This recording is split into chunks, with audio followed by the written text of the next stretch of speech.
Hello dear students, जय classes के YouTube channel पर आपका स्वागत है।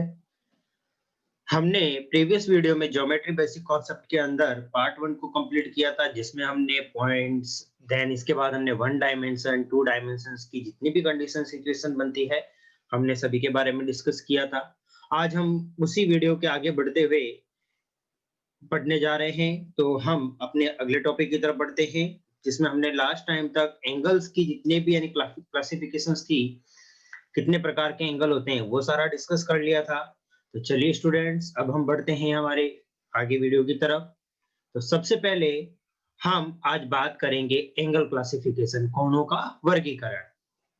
देखो, प्रीवियस वीडियो में हमने सभी जो थे हमारे acute angle, complementary angle, straight angle, सभी एंगल्स के बारे में बात कर ली थी। तो आज हम उनके क्लासिफिकेशंस के बारे में बात करते हैं।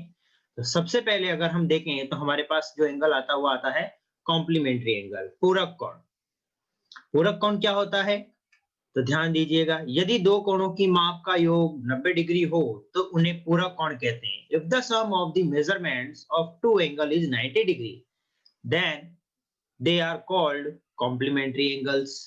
जैसे कि आप इस डायग्राम में देखेंगे कि हमारे पास एक डायग्राम है एबीसी, एंगल एबीसी, और एक हमारे पास डायग्राम है पीक्यूआर। तो एबीसी का जो डायग्राम है, इसकी जो टोटल वैल्यू है एंगल की वो 60 डिग्री है और पीक्यूआर की 30। तो इन दोनों का जो सम है वो हमारा यहाँ क्या हो रहा है, 90 डिग्री हो रहा है। तो इन दो एंगल का जब सम 90 डिग्री हो तो वो हमारा कॉम्प्लीमेंट्री एंगल कहलाएगा।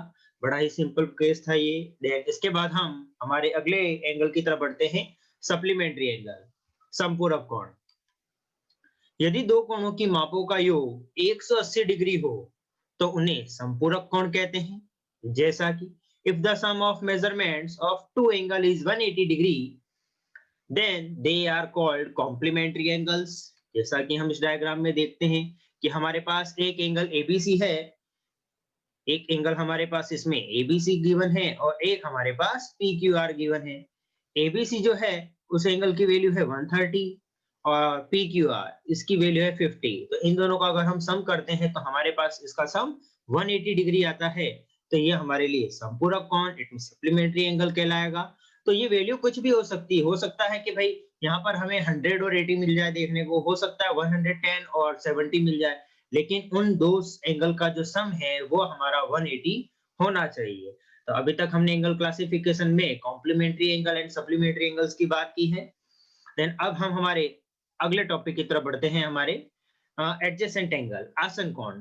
ध्यान दीजिएगा, इस टॉपिक के अंदर हमें कहा गया है दो कोण को आसन कोण कहते हैं, यानी इसमें एक एंगल नहीं, दो एंगल होंगे।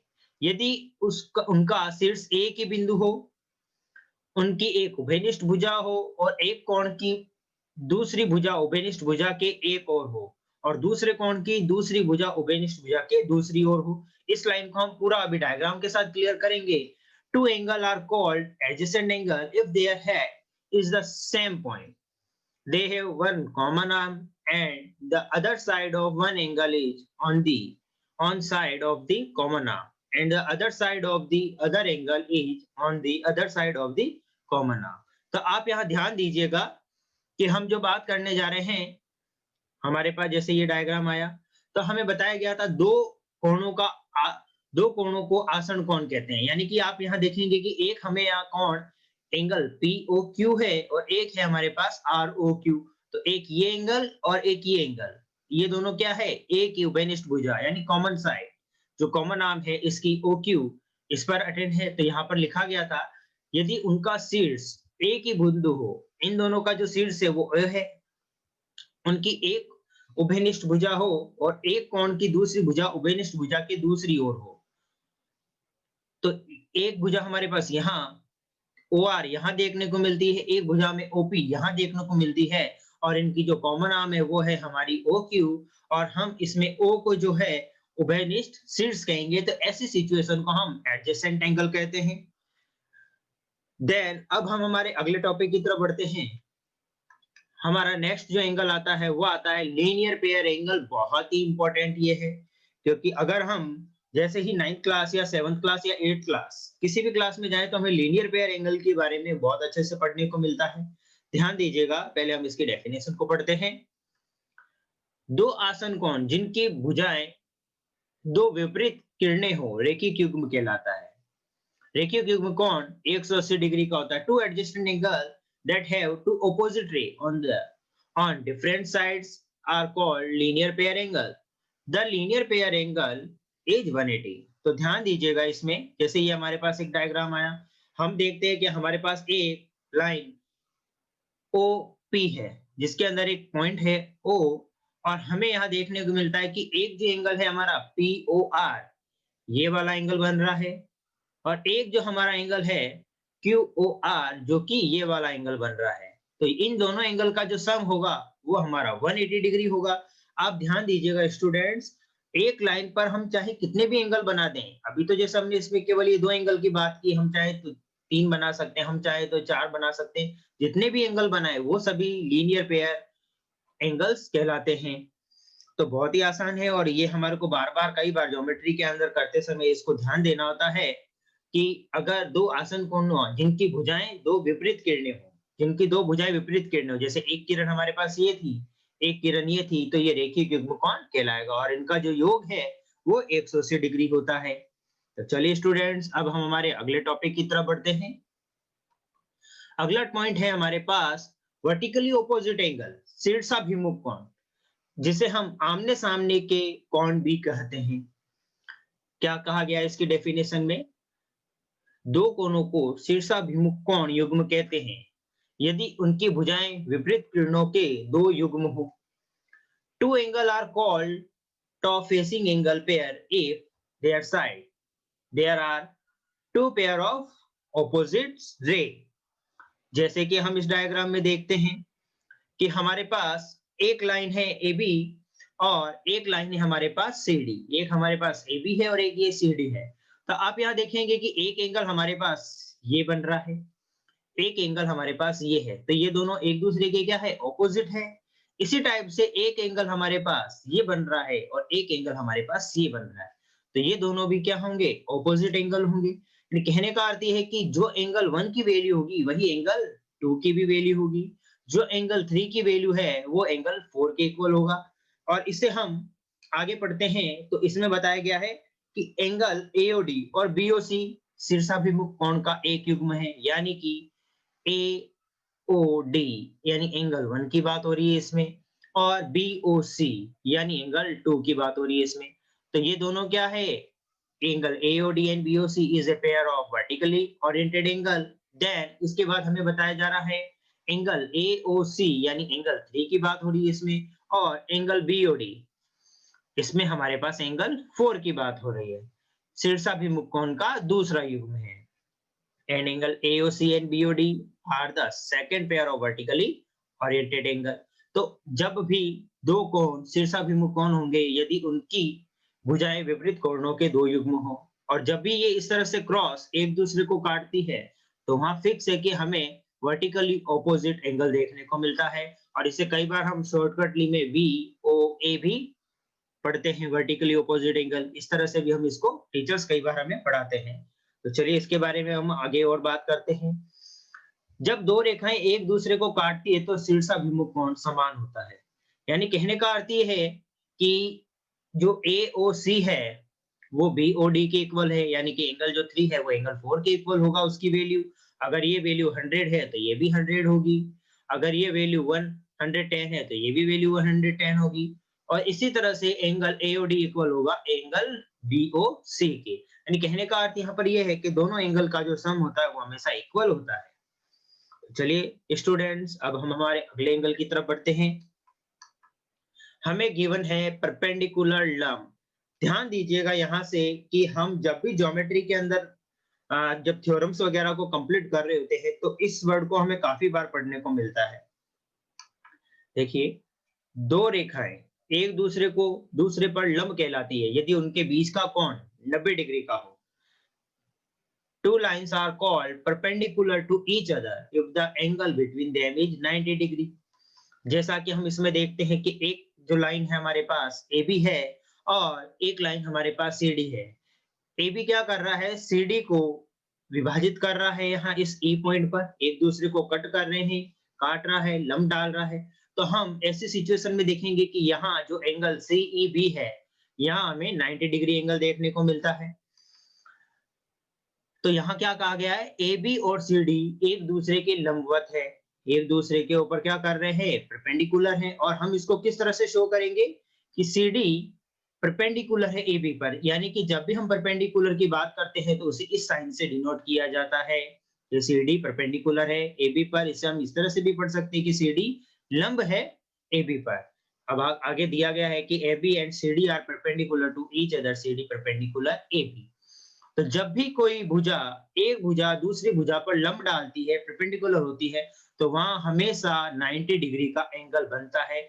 इस तरफ भी 90 डिग्री का बनेगा और इस तरफ भी हमें 90 डिग्री का एंगल देखने को मिलेगा। तो चलिए स्टूडेंट्स, देन इसके बाद हम अगले टॉपिक पर बात करते हैं, हमारे परपेंडिकुलर बाइसेक्टर। देखिए, इससे पहले जो हमने डिस्कस किया था उसमें एक साइड का बाइसेक्टर हो रहा था, लेकिन यहाँ परपेंडिकुलर बाइसेक्टर है, लंब समद्विभाजक है, जिसमें हमें दिया गया है यदि एक रेखा किसी रेखाखंड पर लंब हो और रेखाखंड को दो बराबर भाग में बांटे, तो वह रेखा लंब समद्विभाजक कहलाता है। If a line perpendicular to a line and let the line be if divided into equal parts, that line is called perpendicular bisector। जैसा कि हम इसमें देखते हैं कि एक लाइन है AB और इसके ऊपर परपेंडिकुलर कौन है, CD, यानी लंब जो है वो CD है। तो हमने अभी प्रीवियस ही पॉइंट नंबर 6 में पढ़ा था कि वो दोनों तरफ क्या करेगा, जैसे यहाँ ये 90 डिग्री का एंगल बना रहा है, उसी प्रकार यहाँ पर भी हमें 90 डिग्री का एंगल देखने को मिलेगा। और साथ ही साथ हमें यहाँ पर ये ध्यान देना है कि जो CD है इस AB को दो इक्वल पार्ट में डिस्ट्रीब्यूट कर रहा है, जिसे हम AD और BD के द्वारा भी बता सकते हैं कि इसमें जो AD है हमारा वो इक्वल होगा BD के। तो यहाँ ये लिखा भी गया है, CD AB का लंब समद्विभाजक है, CD is perpendicular bisector of AB। Then इसके अंदर अब हमें आगे और बात बताई गई है, क्या है कि लंब समद्विभाजक पर स्थित प्रत्येक बिंदु दोनों अंत बिंदु से समदूरस्थ होता है। यानी कि ये यहाँ से इसके अंदर जो है, चाहे हम यहाँ पर कोई भी एक एंगल ले, जैसे ये C है, तो ये और ये एंगल अगर हम इसको C को A से मिला दें और C को B से मिला दें, तो ये इससे समान दूरी पर स्थित होगा। इस तरह से हम इस पर जितना चाहे उतना हम पॉइंट्स को ले सकते हैं, बिंदु ले सकते हैं, जो कि हम 9th और 10th में थ्योरम्स बेस पर जरूर पढ़ेंगे। तो अभी हम केवल इसकी डेफिनेशन के बारे में बात कर रहे हैं। तो आपको मैं आशा करता हूं कि समझ में आ गया होगा कि कोई भी अगर भुजा जो है अगर किसी लाइन पर परपेंडिकुलर हो तो वो उसे इक्वल पार्ट में डिस्ट्रीब्यूट करता है एंड देन दोनों साइड वो 90 डिग्री का एंगल बनाता है। और ध्यान दीजिएगा, जो अभी हमने बात की है दोनों से समदूरस्थ होता है, तो मैंने आपको बताया था कि जैसे अगर हम चाहें, जैसे ये C है, एक हमें डायग्राम देखने को मिलता है कि जो D और CD जो है वो AB पर क्या है, परपेंडिकुलर है ये। और मैंने एक यहाँ पॉइंट लिया Q, तो Q को अगर मैं A से और B से जोड़ता हूँ तो ये और ये दोनों समान दूरी रखेंगे। इसी तरह से अगर मैं कोई पॉइंट लेता हूँ P, तो वो P और A को जोड़ा जाए और P और B को जोड़ा जाए तो ये भी आपस में समान होंगे। तो इसमें लिखा गया है AP इक्वल है PB के और उसी तरह से AQ इक्वल है QB के। तो ये दोनों हमेशा समदूरस्थ होते हैं। तो इसे हम हमारी अगली क्लास के अंदर जब हम इसकी थ्योरम करेंगे उस समय इसको और अच्छे से कॉन्सेप्ट को समझेंगे। तो देन अब हम हमारे अगले पॉइंट की तरफ बढ़ते हैं। अगला जो टॉपिक है हमारे पास वो है एंगल बाइसेक्टर। देखिए, अभी तक हमने जो है लंब समद्विभाजक के बारे में पढ़ा था, जिसके अंदर एक लाइन का बाइसेक्टर हो रहा था, समद्विभाजन हो रहा था। लेकिन अब हमारे पास आ रहा है एंगल बाइसेक्टर, अर्धक। यदि एक रेखा किसी कोण को दो बराबर भागों में बांटे तो वह रेखा अर्धक कहलाता है। If a line divide an angle into two equal parts, then that line is called a bisector. Specially ध्यान दीजिएगा, जितने भी 9th क्लास के स्टूडेंट्स हैं तो उनके लिए पॉइंट नंबर 6, 7, 8 बहुत ज्यादा इंपॉर्टेंट है। क्योंकि जब भी वो ट्राइंगल या लाइन एंड एंगल या क्वाड्रिलेटरल जैसे क्वेश्चंस करेंगे तो उनमें हमें ये डेफिनेशन बार बार लिखनी होती है, बतानी होती है। तो देखिए, इसमें अंदर हमें जैसे ये बताया गया है कि एक हमारे पास एंगल ये था और ये रेखा जो लाइन है इसको क्या कर रही है, बाइसेक्ट कर रही है। अगर ये बाइसेक्ट करेगी तो यहाँ ये जो बनने वाले एंगल है ये दोनों के दोनों क्या होंगे, इक्वल होंगे। तो ये एंगल बाइसेक्टर कहलाता है। देन अर्धक पर स्थित प्रत्येक बिंदु दोनों भुजाओं से समान दूरी पर स्थित होता है। यानी कहने का अर्थ ये है कि अगर हम इन दोनों के बीच का डिस्टेंस, इन दोनों के बीच का डिस्टेंस या इन दोनों के बीच का डिस्टेंस, इसी प्रकार इसके बीच का, इनके दोनों के बीच का और इन दोनों के बीच का अगर हम डिस्टेंस देखें तो वो हमेशा इक्वल होगा, जो कि हम इस डायग्राम में भी देख सकते हैं। तो ध्यान दीजिएगा, जब भी कोई लाइन किसी एंगल को बाइसेक्ट करती है तो वो दोनों एंगल हमारे इक्वल होते हैं, ये आपको ध्यान देना है। देन हम इसके अंदर अगली बात जो कर रहे थे कि each point of a semicircle is located at an equal distance from both arms. जैसे कि आप देख रहे हैं कि एक हमारे पास लाइन ए बी है और एक बी सी है, और यहाँ एंगल बी का बाइसेक्टर कौन कर रहा है, बी डी। तो ये एंगल और ये एंगल हमारे क्या है, इक्वल है।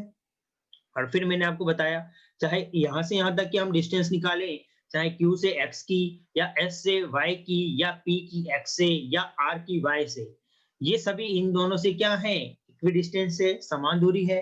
और यहाँ इंपॉर्टेंट बात ये है कि यहाँ ये हर जगह जब जब ये यहाँ इस पर परपेंडिकुलर होंगे तो ये 90 डिग्री का एंगल यहाँ बनाएगा। तो जैसा इसमें बताया गया है कि PX QX के इक्वल है, कि जो PX है हमारा ये QX के इक्वल है, क्योंकि इक्विडिस्टेंस से समान दूरी है इन दोनों की। इसी तरह से RY SY के इक्वल है, क्योंकि इन दोनों की भी यहाँ समान दूरी है। तो चलिए स्टूडेंट्स, हम आगे हमारे टॉपिक की तरफ बढ़ते हैं। और अगला जो टॉपिक है हमारा मोस्ट इंपोर्टेंट, समांतर और तिर्यक रेखा। क्योंकि इसके बिना हम ज्योमेट्री की इमेजिनेशन भी नहीं कर सकते, क्योंकि ये पॉइंट हमें आना बहुत ज्यादा जरूरी है। और ये सबसे इंपॉर्टेंट हमें 7th 8th या 9th क्लास स्पेशली जो लाइन एंड एंगल चैप्टर देखने को मिलता है, तो वो कंप्लीटली चैप्टर इसी टॉपिक पर डिपेंडेबल है।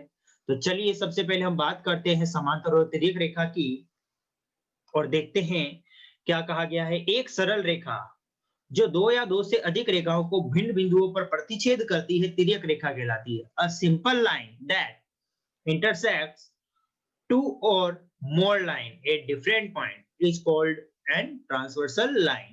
जैसा कि हम देखते हैं कि ये किस तरह से हमारे, अभी हम आगे बात कर रहे हैं कि तिर्यक के द्वारा बनाया गया कौन, एंगल फॉर्म बाय ट्रांसवर्सल्स, कि कैसे ये एंगल्स बनाती है। तो देखिए हमारे सामने एक डिजाइन है जिसके अंदर हम देखते हैं कि जो P और Q है, ये एक ट्रांसवर्सल लाइन है, तिर्यक रेखा है P और Q। और ये क्या कर रही है, AB और CD को प्रतिच्छेद कर रही है। यहाँ इस जगह पॉइंट पर आप देखेंगे कि ये इसको क्या कर रही है, यहाँ से प्रतिच्छेद कर रही है। जहां हमने ऊपर पढ़ा भी था कि एक सरल रेखा जो दो या दो से अधिक रेखाओं को भिन्न बिंदुओं पर प्रतिच्छेद करती है, यानी ये दो सरल रेखाएं हैं हमारे पास। हम इन्हें समांतर रेखाएं भी कह सकते हैं कि AB इक्वल है CD के। तो हम यहाँ देखेंगे कि हमें यहाँ पर टोटल 8 एंगल्स देखने को मिलते हैं। तो सबसे पहले हम इसके अंदर बात करते हैं नंबर 1, तिर्यक जो है वो 8 कौन बनाता है, ट्रांसवर्सल में 8 एंगल्स, यानी तिर्यक रेखा सदैव 8, अगर दो लाइन पैरेलल है तो उनके बीच में वो 8 एंगल बनाएंगी। कौन कौन सी, ध्यान दीजिएगा। जैसे सबसे पहले हमारे पास आता है एक्सटीरियर एंगल, बाह्य कोण। बाह्य कोण का अर्थ है जो हमें बाहर की तरफ गिवन है, जैसे एंगल 1, एंगल 2, एंगल 7 और एंगल 8। ये जो है लाइंस के बाहर की तरफ है, एक्सटीरियर है, तो हम इन्हें बाह्य कोण कहेंगे। देन अब हम इसके बाद अगले टॉपिक की तरफ बढ़ते हैं, हमारे नंबर 2, इंटीरियर एंगल। देखिए जैसे ये बाह्य कोण थे 1 और 2 और 7 और 8, इसी प्रकार हम यहाँ देखेंगे इंटीरियर एंगल जो इस लाइन के अंदर की तरफ हो, जो कि हमारे पास है 3, 4, 5 एंड 6। तो ये जो एंगल होंगे हमारे, ये इंटीरियर एंगल कहलाएंगे। तो ध्यान दीजिएगा स्टूडेंट्स, यह पॉइंट आपको याद होना बहुत जरूरी है। इसके बिना हम इसके किसी भी टाइप के लाइन एंड एंगल हो चाहे ट्राइंगल हो, उनके क्वेश्चंस को कंप्लीटली अटेंड नहीं कर सकते। तो ये टॉपिक बहुत ही ज्यादा इंपॉर्टेंट हो जाता है हमारे लिए।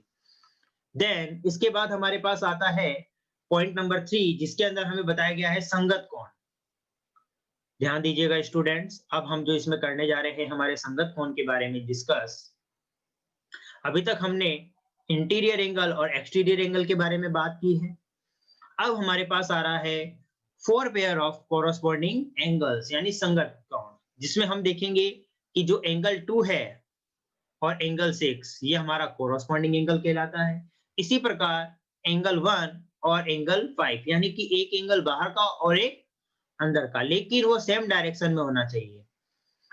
इसी प्रकार हम देखेंगे कि एंगल 3 और एंगल 7 और एंगल 4 और एंगल 8 ये जो हैं ये पार्ट हमारे कोरोस्पॉन्डिंग एंगल कहलाएंगे। तो ये हमारा अगला टॉपिक हो गया। अभी तक हमने इसके अंदर 3 एंगल्स के बारे में पता कर लिया है। एक्सटीरियर एंगल जो कि हमारे बाहर की तरफ थे, कौन-कौन से थे? 1, 2 और 7 और 8। इंटीरियर एंगल जो हमारे पास थे 3, 4, 5 और 6। और इसी प्रकार हमारे पास जो संगत कोण है हमारे वो है 2, 6, एंगल 1, एंगल 5 और इसके बाद है एंगल 3, एंगल 7 के इक्वल और 4, 8। ओके, देन अब हमारे पास आ रहा है एकांतर अंतःकोण। सबसे इंपॉर्टेंट पॉइंट एकांतर अंतःकोण, इसे आप जरा ध्यान से समझिएगा। मैं आपको जो पॉइंट समझाने जा रहा हूं इसमें कि अगर आप यहाँ एक चीज नोटिस करेंगे, एकांतर अंतःकोण वो होते हैं जब मैं इसे इस तरह से वन मैं इस लाइन को आप देखिए कि हम हमारे पास जो लाइन गिवन है वो है हमारी ये। आप इस लाइन के ऊपर देख रहे हैं, मैं यहाँ ये जेड का शेप बना रहा हूं। किसका? जेड का शेप। तो जब भी हमें ये जेड का शेप देखने को मिलता है, जब भी हमें ये जेड वाला शेप देखने को मिलेगा, ये और ये इस तरह से, तो आप देखेंगे कि यहाँ एक एंगल 3 बनेगा और एक एंगल यहाँ बन रहा है 5। जब भी ये जेड की शेप बने हुए आएगा, तो ये जब जेड की शेप में आएगा तो ये हमारा अल्टरनेट इंटीरियर एंगल कहलाएगा, एकांतर अंतःकोण, जिसमें ये 3 और 5 इक्वल होंगे। इसी प्रकार हम इसको इस तरह से ऑपोजिट यानी उल्टा जेड भी देख सकते हैं। अगर हम बात करें कि जैसे पहले हम नॉर्मल जेड जो देख रहे थे, ये उस तरह से नहीं है, ये जस्ट इसका ऑपोजिट होगा, जिसे हम उल्टा जेड भी कह सकते हैं। ये तो यहाँ हमारे पास एंगल 4 और एंगल 6 देखने को मिलता है, तो ये भी हमारा अल्टरनेट इंटीरियर एंगल होगा। तो अभी तक हमने इसके अंदर 1, 2, 3 और 4 एंगल्स के बारे में बात की है। तो मैं आशा करता हूँ आपको बड़े अच्छे से समझ में आया होगा। देन इसके बाद हम इसके लास्ट टॉपिक एकांतर बाह्य कोण की बात करते हैं। जैसे कि अभी हमने यहाँ बात की थी कि हमें अल्टरनेट इंटीरियर एंगल देखने को मिला था और अल्टरनेट इंटीरियर जो एंगल था हमारा वो कौन-कौन सा था? तो हम यहाँ बात करेंगे कि भाई 3 और 5, 4 और 6 ये हमारे अल्टरनेट इंटीरियर एंगल है।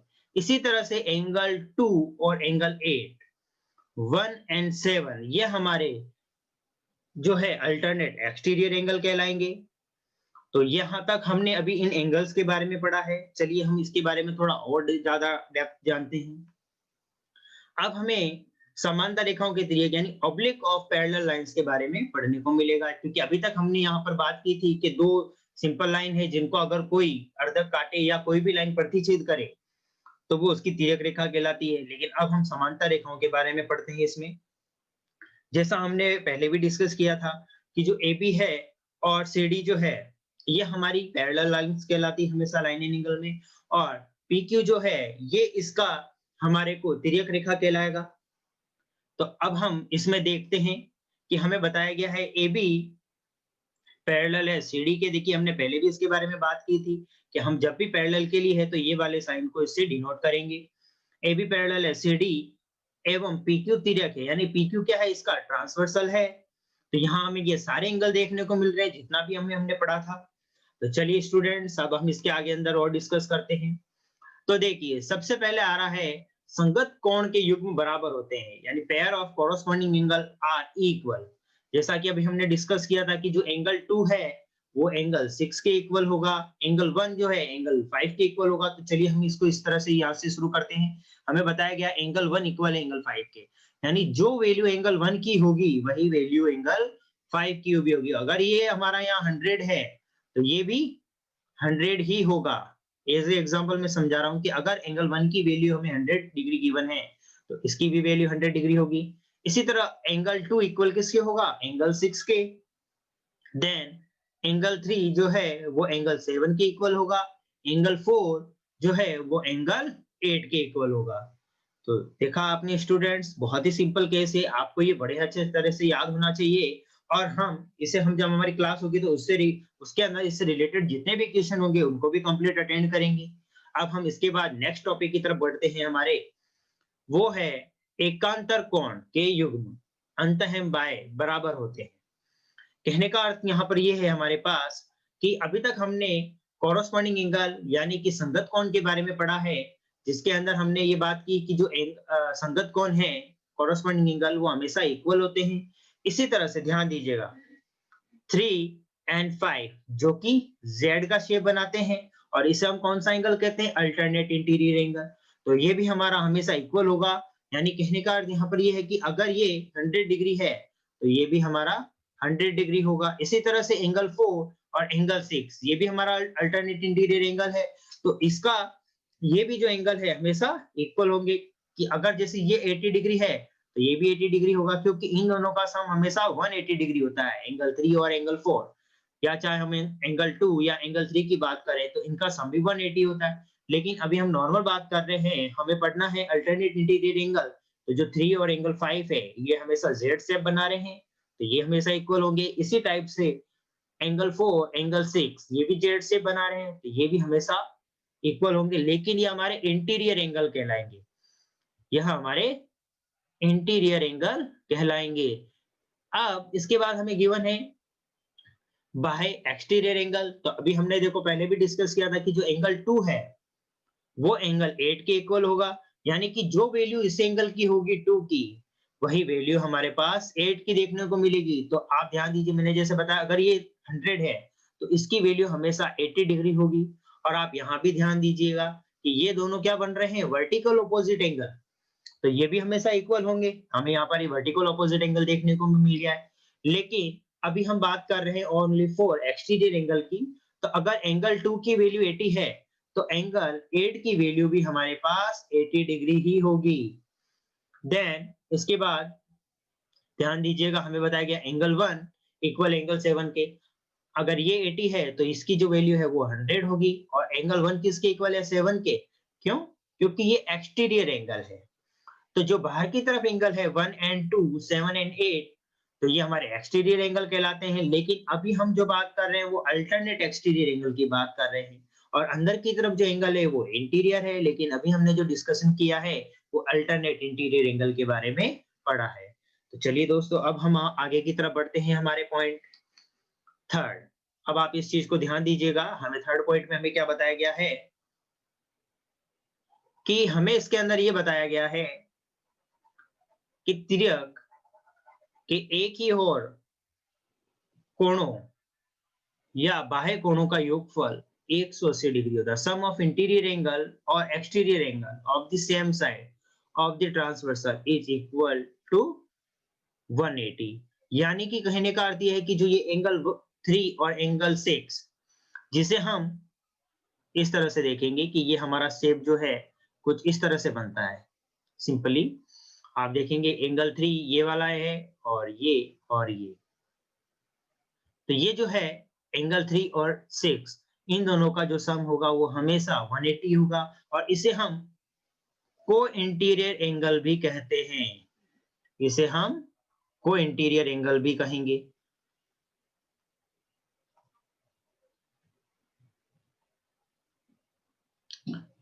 तिर्यक रेखा के एक ही ओर बने कोण, हिंदी में हमेशा इसको ये कहा जाता है तिर्यक रेखा के एक ही ओर बने कोण, यानी एंगल 3 और एंगल 6 जो है इनका सम 180 होता है। इसी तरह से एंगल 4 और एंगल 5 ये दोनों भी इक्वल हैं। क्यों? क्योंकि इन दोनों का सम भी जो है वो 180 होता है। फिर हमें बताया जा रहा है एंगल 2 और एंगल 7 जो है इन दोनों का सम भी 180 होता है, और एंगल 1 और एंगल 8 इनका सम भी 180 डिग्री होता है। तो हमने इसके अंदर हर एक एंगल के बारे में बात की है, चाहे वो कोरस्पॉन्डिंग एंगल हो, अल्टरनेट इंटीरियर एंगल हो, चाहे वो एक्सटीरियर एंगल हो, चाहे वो हमारा को इंटीरियर एंगल हो। तो हमने हर एक टॉपिक पर इसमें अभी डिस्कस किया है। तो आप इसको बड़े इत्मीनान के साथ समझिएगा और इसको बार बार देखिएगा वीडियो, ताकि ये आपके हर एक कॉन्सेप्ट को और अच्छे से क्लियर कर सके। देन इसके बाद हमें बताया गया है यदि दो रेखाओं को एक तिर्यक रेखा काटती है एवं उपरोक्त में से कोई भी एक स्थिति को सही पाया जाता है तो दोनों रेखाएं समांतर होगी। ध्यान दीजिएगा स्टूडेंट्स, ये बहुत ही इंपॉर्टेंट जो बात है या लाइन इसके अंदर हम पढ़ने जा रहे हैं कि बताया गया है if two lines are intersected by transversal and if any one of the above mention condition is true then the two line are parallel. कई बार हमारे पास ऐसा इश्यूज आते हैं कि प्रूव कीजिए कि ए बी सी डी जो है वो पैरेलल लाइन है यानी समांतर रेखा है। तो समांतर रेखा बनाने के लिए हमें स्पेशली कोई भी इनमें से एक एंगल बना देना है, चाहे आप एंगल 2 और एंगल 6 लेके इसे 6 लेकर कॉरस्पॉन्डिंग एंगल बना सकते हैं, चाहे आप एंगल 3 और एंगल 5 लेके अल्टरनेट इंटीरियर एंगल बना सकते हैं।